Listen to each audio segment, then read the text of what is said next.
Hi everyone, good afternoon. My name is Raza Hasnain Anwar. I'm a PhD student at the University of Massachusetts, Amherst. I'm excited to talk about my paper in Vulnerability Trust by passing the digital wallets payment security for free shopping. This work is done under the supervision of Dr. Taqi Raza at UMass Amherst and in collaboration with Dr. Rafiul from Penn State University. So let's take a moment to think about our view of the digital payment security.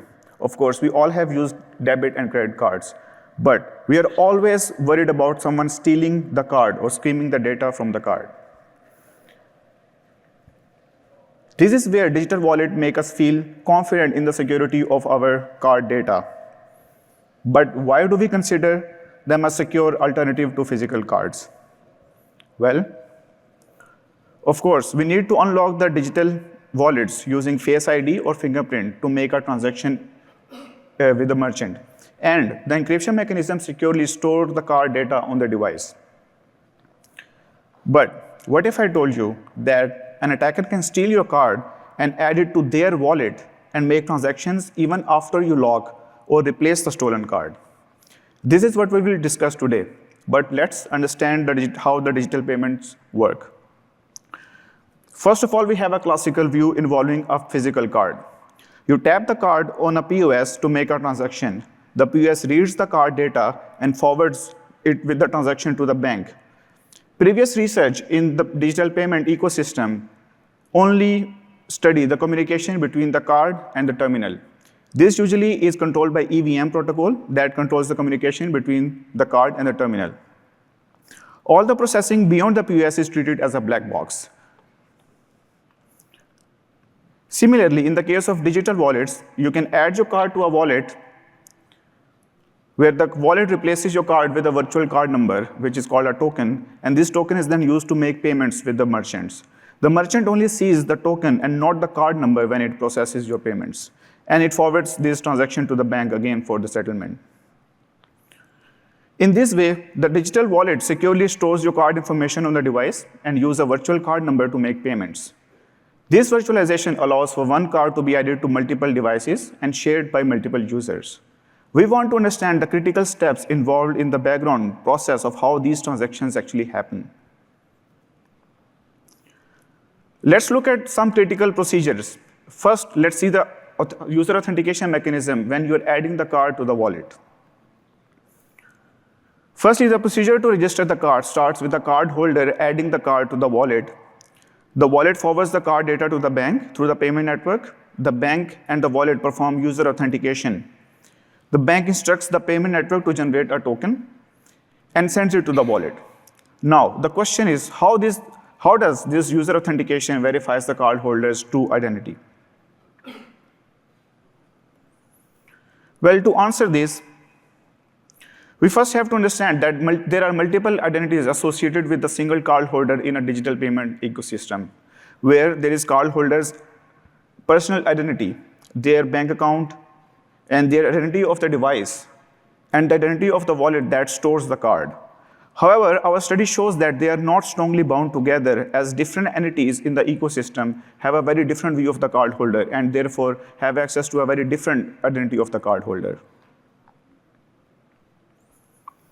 The bank bridges this gap by delegating the verification decision to the wallet, as the wallet is closest to the user. This is done through a handshake procedure, where the bank asks for the wallet's authentication capabilities and prepares for a user authentication preferred by the wallet.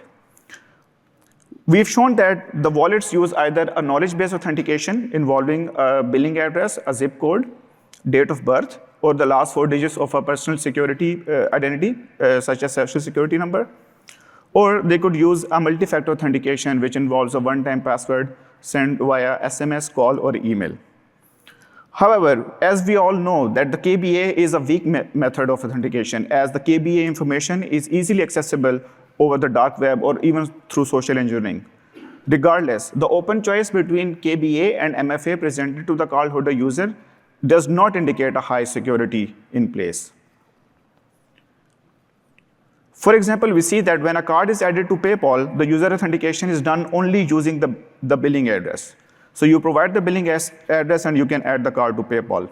But when the same card is added to Apple Pay, the user is given multiple choices for authentication.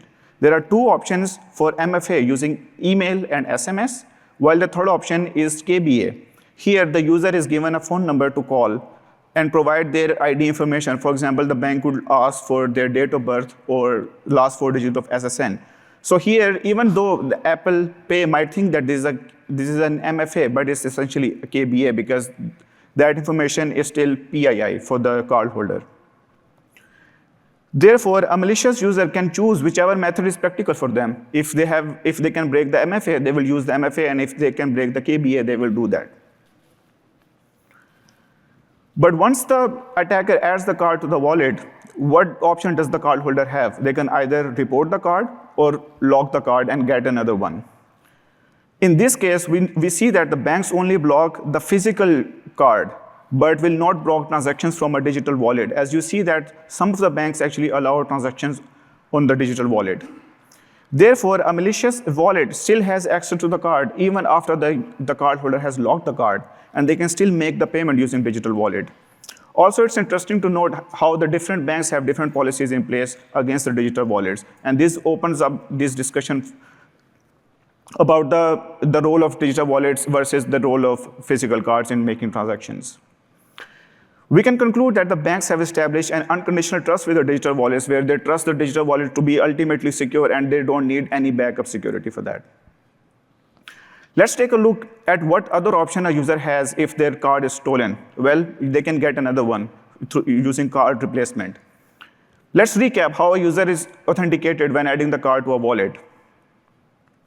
But when a card is stolen or it's corrupted, the user wants to get another card from the bank. Here, we expect that there would be a similar method for user authentication, but surprisingly, the bank pushes the update of the new card without any user intervention. You can see that a new PAN number or the card number is generated, and another token is generated, and it's forwarded to the wallet. There is no user authentication being done, and throughout this time, the previously active token still remains active in the wallet. Here, if this wallet was a malicious wallet, it will still have the access to the same token, and it could therefore perform all the transactions that a previously authenticated wallet could do.